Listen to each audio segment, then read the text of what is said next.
Hi, I'm Donna and welcome to my potting shed. Today I'd like to share with you how we make these. These are little cages that we hang in our apple orchard from the trees. We stuff them full of fur and fleece and anything fluffy so that birds can come and take them away and make cosy nests for their chicks. And this is what you'll need to make them. A good sharp pair of secateurs, some garden string, some prunings, mine are from my apple trees, and a piece of garden wire. And here's how we make them. We collect together our prunings from our apple trees. I've got 6 pieces here.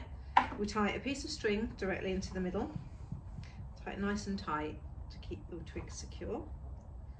Once you've done that, take them in both hands using this as your middle point and bend your twigs. Bend them nice and carefully so that they don't break to make this shape. Then simply get our garden wire and wrap it around the top.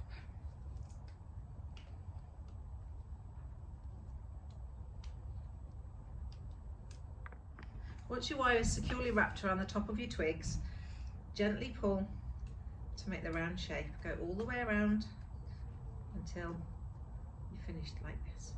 You can then prune the tops if any aren't the same length, if you're a perfectionist.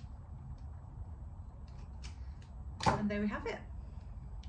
Our twig cage for fluff and fleece for our garden birds.